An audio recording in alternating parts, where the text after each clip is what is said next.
What is going on, everybody? Welcome back to the channel. Earlier this week, we did a video talking about all of Marvel's Phase 6 slate movies, and I said we'd talk about the shows later on. Well, here we are. We have a really good idea of what the Marvel movies are going to be like in Phase 6, and I talked about the order that will probably get them in for Phase 6 and why they are in that specific order, how important they are to the story of the Multiverse Saga. So we'll do the same in this video. However, I think you're going to find that the Phase 6 shows might not all be what you think it's going to be. And I actually think that Marvel Studios is now relying less on the Disney Plus shows to drive the overall MCU story along. I think this comes with the change that Marvel Studios has been making. Plus, they have stated that they do want each show to be able to be watched on its own without having watched anything prior. And I think the result of that is going to be shows that are, of course, in the MCU, with the exception of some of the animated projects, but don't necessarily impact the MCU as much as the movies do, which is kind of how it was before with the MCU. The movies are really what connected everything. And as we get further along and Marvel solidifies their plans with Doctor Doom, Avengers Doomsday, Secret Wars, and all of the movies and shows in between, I think we'll get a clear idea of what Marvel Studios is doing and get some new shows announced, actually. Some that haven't even been rumored or reported on, but some that come right out of the blue. But let's just go ahead and dive right into the upcoming shows for Marvel Studios. Now, the next one, of course,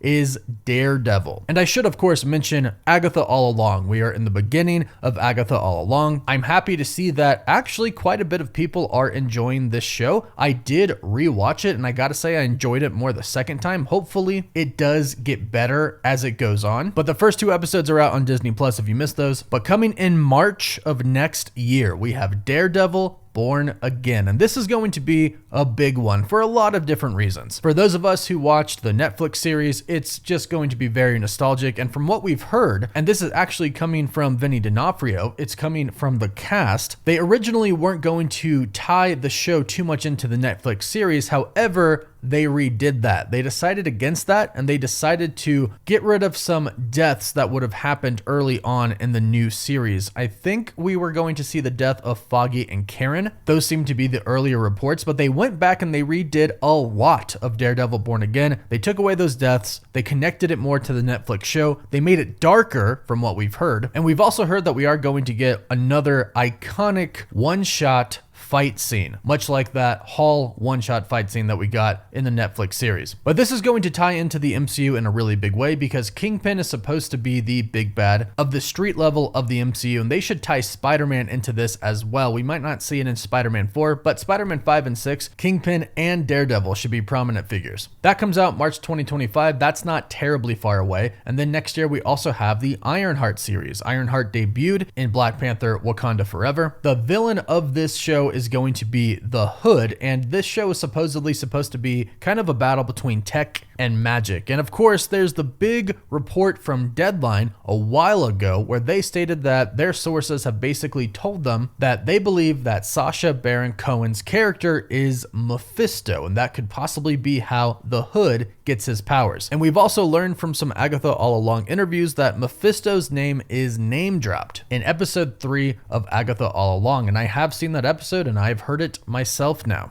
But this show does have the potential to tie into multiple different areas of the MCU, to Iron Man connections, to Black Panther connections, to possibly introducing more of the mystical side of the MCU, with Mephisto possibly being introduced in the show. If they don't fully introduce him in Agatha All Along, there's a lot that this show could do for the MCU story. We don't have an exact release date for that, but it is coming in 2025, and supposedly so is What If Season 3. This will be the final season for What If. They have confirmed this, and among the heroes we have confirmed already, and villains I should say, we have Sam Wilson's Captain America, Monica Rambeau, Red Guardian, Winter Soldier, Shang-Chi, Ironheart, Agatha Harkness, Moon Knight, and of course, many, many more. It's What If. Literally anybody could show up in this animated series. Then another animated one that we have is X-Men 97 Season 2, and I am super looking forward to this. X-Men 97 Season 1 was fantastic, and even though Beau DeMaio is not credited for Season 2, he did basically write the entire thing. They did bring in a new writer, so some of it could be rewritten, but it's good to know that the person who wrote Season 1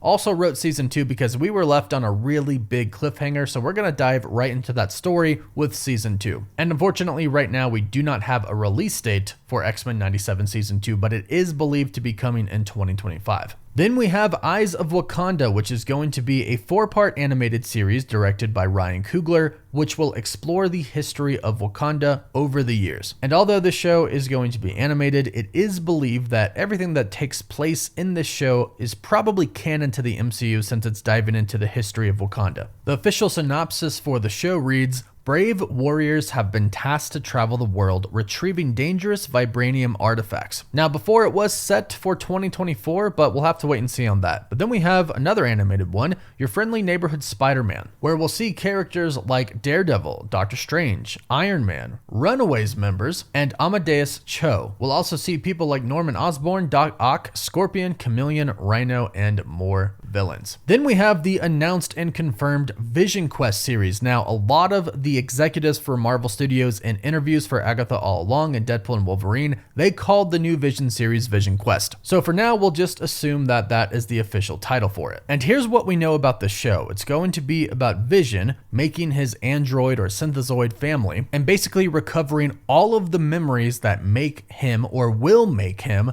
the actual Vision. Because remember, in WandaVision, the regular Vision, who was the regular Vision but was also created by Wanda, gave the White Vision all of the memories that he had. So this show was supposed to be about Vision awakening those memories, which essentially, I'm assuming by the end, will cause him to be the same Vision that we've known all of these years. And much like in Agatha All Along, there's going to be another character called Teen, according to recent reports. So we basically know that Teen in Agatha All Along is Billy, one of Wanda's sons from the comics, so we're assuming that Teen in Vision Quest is going to be Tommy, her other son. So big implications for the MCU here, as well as the upcoming Wonder Man series. This show has been shot, it is in post-production right now, and there are some rumors out there, not confirmed of course, but just rumors that the Scarlet Witch could be involved in this some way, shape, or form. And considering how big of a connection they have in Marvel Comics, this would make sense. So a lot of signs point to the Scarlet Witch returning. And we don't really know much about the Wonder Man series, so fans are really looking forward to getting just any information about this series that we can. And much like the others, this does not have an official release date yet. But next up is the Young Avengers. We know that the Young Avengers are being set up in the MCU. That started at the end of the Marvels, where Kamala Khan went to recruit Kate Bishop and even mentioned Ant-Man's daughter. Now, with the announcement of Robert Downey Jr. returning as Dr. Doom, as we've talked about many times, Marvel Studios has basically kind of changed their plans and they're figuring it all out right now. But the old reports from insiders told us that the Young Avengers was probably going to be a Disney Plus show, and I think it would make a lot of sense and could really move some story points, some really big story points along in the MCU building up to Doomsday or Secret Wars. And again, if we do get Wanda's kids, Billy and Tommy, in Agatha All Along and Vision Quest, those would be 2 more Young Avengers. We also have Scar, the Hulk's son. There's been rumors that we might even see Morgan Stark, Tony Stark's daughter, and of course there are many more that could be coming as well. But this show, if it does indeed end up being a show, should be coming in Phase 6 because, like I mentioned, and like most have seen, it's been set up in the Marvels. Now, last but not least, Nova. This is confirmed to be a Disney Plus show. However, Kevin Feige said that it's probably 3 to 4 years out, so we're assuming this comes after the Multiverse Saga. So sadly, most likely, Richard Rider is not going to be a part of the Multiverse Saga, which means we won't see him in Avengers Doomsday or Avengers Secret Wars. But these are all of the shows that are confirmed for Phase 6 of the MCU, with the exception of Young Avengers that is not yet confirmed. But as you can see, there are a good chunk of animated projects in here, most of which will not actually connect to the overall arching Multiverse Saga story, and some of the live action ones might not push forward the story for the MCU too much, but that just means that Marvel Studios is most likely relying on the movies to push forward the story, which I think is a good thing. But go ahead, let me know your thoughts about it in the comments down below. Please don't forget to like this video if you enjoyed it and subscribe to the channel so you can stay up to date on all things with the MCU. You can also find us on Apple Podcasts, Spotify, Instagram, Twitter, and Facebook. And as always, thank you all so much for watching. Woof woof.